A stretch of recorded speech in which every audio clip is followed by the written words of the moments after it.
Teaching children what to eat and what not to eat is important to build a foundation for their future health. What foods should you avoid giving your children? In this video, I will share about 6 foods to cut out of your children's and perhaps your own diet. Welcome to my channel. I'm Maria, and on this channel, I explain different child development concepts as well as give you strategies to help you whether you are a parent, educator, or someone who works or cares for young children.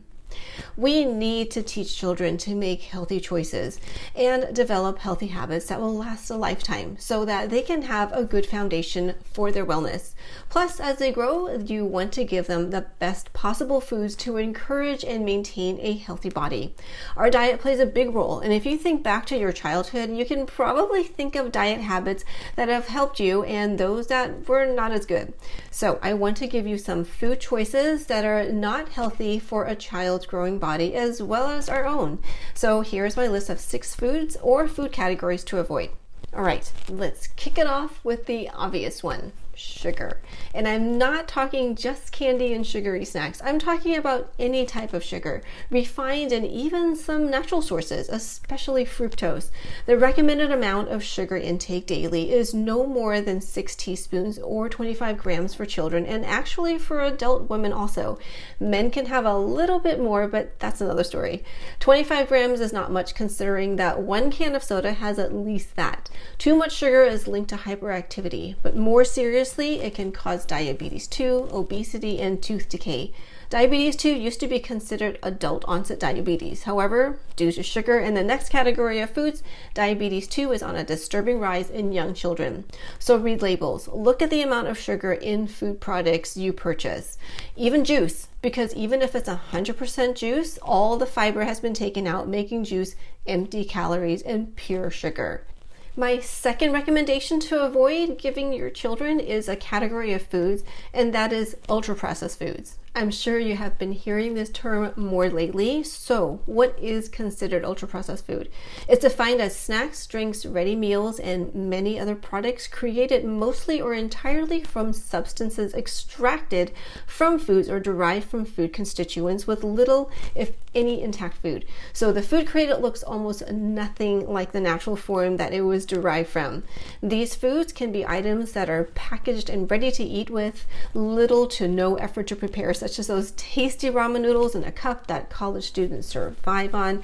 I remember those days. Or those addicting cans of Pringles, which I had way too much of growing up. Other examples include packaged chips such as Doritos, Lunchables, candy, sweetened breakfast cereals, and mashed potato flakes. Ultra-processed foods are usually cheap, convenient, and tasty, but tend to have lots of refined carbohydrates, saturated fats, and salt. Again, read labels, and if there's more than 5 ingredients or you haven't heard of most of the ingredients, put the item back on the grocery shelf. Speaking of processed foods, a specific type of processed foods to avoid is processed meats like hot dogs or deli meats. They often have preservatives, nitrates, additives, and lots of salt. If you're making sandwiches, use the nitrate-free versions or make a chicken salad with shredded chicken. Use tuna or peanut butter. What do you think? If this video is helping you so far, please hit the like button. What do you find most challenging about feeding your child? Share in the comments below. I have 3 more items to go and that are important to avoid, so let's keep going.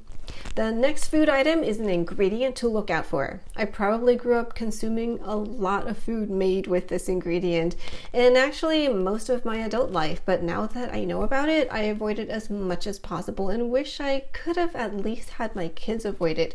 But they are in their early 20s, so they can benefit a lot from avoiding this ingredient from now on, and that is seed oils. Canola, sunflower, safflower, and grapeseed are examples of seed oils to avoid. Corn and vegetable oils are also best to be avoided. There's debate over whether these oils are really bad for you or not, but some research shows that these oils can increase inflammation and heart issues. The other problem with consuming these types of oil, especially when eating out, is that these oils are cheaper and more widely used, and they get reheated, which then causes more health problems. The better oils for health include olive, avocado, and coconut oil. The fifth item is another category of food, and that is fast food. I know you're busy and you are chaperoning your kids to their different activities and you just want something convenient to eat, or you're tired from a long day at work and you don't feel like cooking. So on the way home, you want to pick up something fast. And while fast food has in some ways gotten better and not all fast food is bad for you, just keep in mind that most fast food has poor nutritional value and a lot of calories. Also, they are high in sugar, salt, and saturated or trans fats, and many processed preservatives and ingredients. Fast food can also be high in carbohydrates, which spikes blood sugar levels, leading to an increase in diabetes too in children. So avoid fast food as much as possible. One solution to relying on fast food is to prep meals or ingredients at the beginning of the week so you can just access them when needed. The sixth item I want to mention is dairy. Dairy itself is not bad for you since it is a good source of calcium, vitamin D, and other minerals and vitamins. Also, yogurt does contain some healthy probiotics, but look out for the sugar content in them.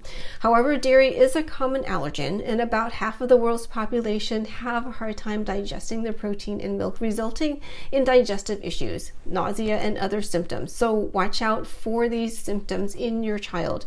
Remove dairy to see if their symptoms improve, and if so, choose other foods and sources of calcium for your child if they cannot tolerate dairy. I know for both my kids, they each have different reactions to dairy.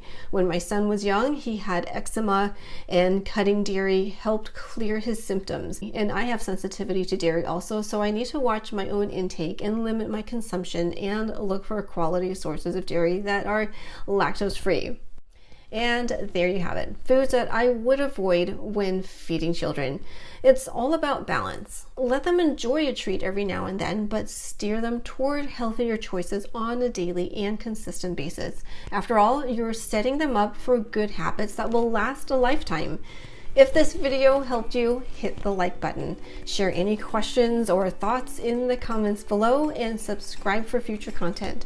For another video on nutrition and children, check out this video here, and see you there.